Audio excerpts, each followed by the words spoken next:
Ek groet julle vriende. Ons luister na Numeri 27 verse 1 tot 11 en dan ook hoofstuk 36 verse 1 tot 13. Eers Numeri 27 verse 1 tot 11. Die dogters van Selofgat het na Moses toe gekom. Hulle het aan die Manasse stam behoort. Selofgat was 'n seun van Gefer, seun van Gilead, seun van Maker, seun van Manasse, seun van Josef. Die dogters was Magla, Noa, Hogla, Milka en Tirsa. Hulle het voor Moses en die priester Eleazar en voor die leiers van die hele gemeente by die ingang van die tent van ontmoeting gaan staan en gesê: Ons pa is in die woestyn dood. Hy was nie een van Korag se bende wat teen die Here saamgesweer het nie. Hy het deur sy eie sondes gesterf en geen seuns gehad nie. Waarom moet ons pa se naam uit sy familie verdwyn, net omdat hy nie 'n seun gehad het nie? Gee vir ons grond tussen die van sy familie. Moses het die saak voor die Here gebring en die Here het vir hom gesê: Selofgat se dogters het gelyk. Jy moet beslis vir hulle eie grond tussen die van hulle pa se familie gee. Gee vir hulle die grond wat hulle pa sou gekry het. Sê vir die Israeliete: As iemand sterf en hy het nie 'n seun nie, moet julle sy grond aan sy dogter gee. As hy ook nie 'n dogter het nie, gee sy grond vir sy broers. As hy nie broers het nie, gee dit vir sy ooms aan vaderskant. En as sy pa nie broers gehad het nie, moet julle sy grond vir die naaste van bloedverwant uit sy familie gee, dat die dit kan besit. Dit moet vir die Israeliete 'n bindende voorskrif bly, soos die Here vir Moses beveel het. En dan lees ons ook Numeri 36 verse 1 tot 13. Die familiehoofde van die mense van Gilead, seun van Maker, seun van Manasse uit die Josefstam, het met Moses en die leiers, die familiehoofde van Israeliete, kom praat en gesê: Toe die Here u beveel het om die land tussen die Israeliete te verdeel, het die Here u ook opdrag gegee om die grond wat ons stamverwant Selofgat toegekom het, aan sy dogters te gee. As hulle nou met mans uit ander Israelitiese stamme trou, sal hulle grond wegval uit ons familiebesitting en gevoeg word by die van die stam waaraan hulle dan sal behoort. So sal die grond wat aan ons toegewys is, van ons weggeneem word. As die hersteljaar vir die Israeliete aanbreek, sal die dogters se grond gevoeg word by die stam waaraan hulle dan behoort. En so sal hulle grond van die van ons families weggeneem word. Op bevel van die Here het Moses toe die volgende opdrag aan die Israeliete gegee: Wat die mense van die Josefstam sê, is reg. Die Here het in opsigte van Selofgat se dogters beveel dat hulle met enige iemand mag trou wat hulle goed vind, solank hulle binne die stamverband trou. Geen grond van die Israeliete mag van die een stam op 'n ander oorgaan nie, want elke Israeliet moet vashou aan sy deel van die stam se grond. Elke dogter wat grond besit in een van die Israelitiese gebiede, moet met iemand uit haar pa se stam trou, sodat die familiegrond vir elke Israeliet behoue bly. Geen grond mag van een stam op 'n ander oorgaan nie. Elke Israelitiese stam moet aan sy grond vashou. Die dogters van Selofgat het gedoen soos die Here vir Moses beveel het. Hulle almal, Magla, Tirsa, Hogla, Milka en Noa, het met hulle neefs aan vaderskant getrou. Hulle het getrou binne die stam van Manasse, seun van Josef, en hulle grond het deel gebly van die van hulle pa se stam. Dit is die gebooie en bepalings wat die Here deur middel van Moses, die Israeliete beveel het, in die Moabsvlakte aan die Jordaan, reg oor Jerigo. Ons lees tot sover uit die woord van die Here. Selofgat en sy dogters is nie baie bekende Bybelfigure nie. Tog word daar 5 keer in die Bybel na hulle verwys en 4 keer word al 5 dogters se name genoem. Die Here wil hê dat ons hulle en hulle verhaal moet onthou. Hy wil vir ons iets hieruit leer. Hulle verhaal word in 2 dele in Numeri vertel. Tussen die 2 dele van die verhaal lees ons dat Josua die opvolger van Moses word. Die verskillende offers en feeste word aan die Israeliete verduidelik, die Midianiete word verslaan en die land Kanaan word tussen die stamme verdeel. Die boek Numeri eindig met die woorde: dit is die gebooie en bepalings wat die Here deur middel van Moses die Israeliete beveel het in die Moabsvlakte aan die Jordaan, reg oor Jerigo.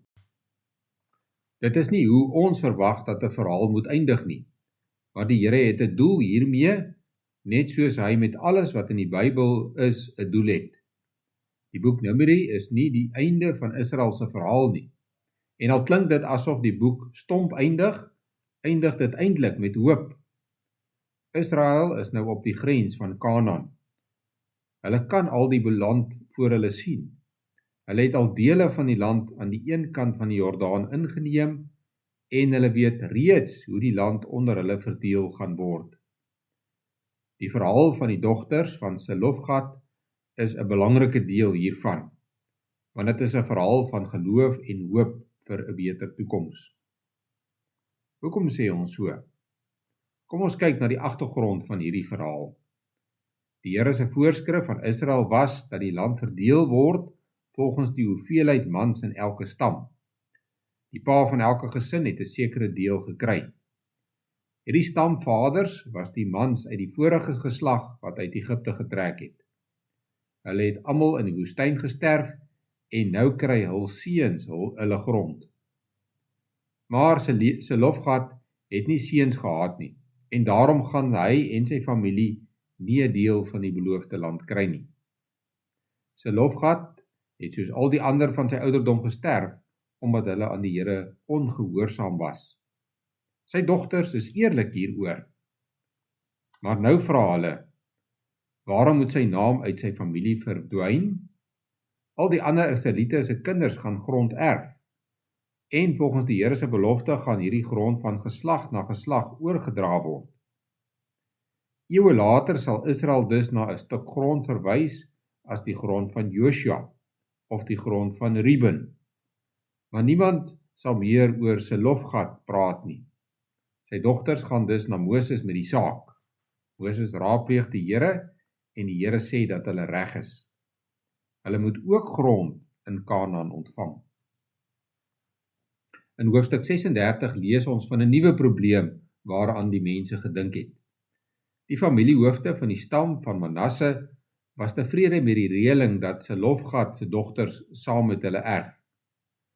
Maar hulle het ook daaroor nagedink en besef dat as die dogters met mans uit ander stamme trou, sal hierdie erfgrond na 'n ander stam gaan. En dan sit hulle weer met dieselfde probleem, naamlik dat Selofgat se naam verdwyn en dat die familiegrond na 'n ander familie gaan. Hulle raadpleeg dus weer die Here en die Here se opdrag is dat Selofgat se dogters net met mans uit die stam Manasse mag trou. Sodoende sal Selofgat se naam bly voortbestaan en die erfgrond sal in die familie bly. Sommige mense sê dat hierdie dames die eerste feministe was. Dit is egter nie waar nie. Hulle tree nie so op omdat hulle wou opstaan vir die regte van vroue nie. Hulle doen dit omdat hulle wou opstaan vir die reg van hul pa. Daarom stem hulle ook in om met stamlede te trou. Dit is nie iets wat 'n feminis sal doen nie. Nee, hierdie vroue was voorbeelde van sterk gelowige vroue. Hulle het vasgeglo dat die Here aan hulle volk die land sal gee en dat hierdie land vir baie eeue nog in hulle familie se besit sal wees. Hulle het ver vooruit gekyk en aan God se beloftes vasgehou. Daarom het hulle opgestaan vir dit waarin hulle glo.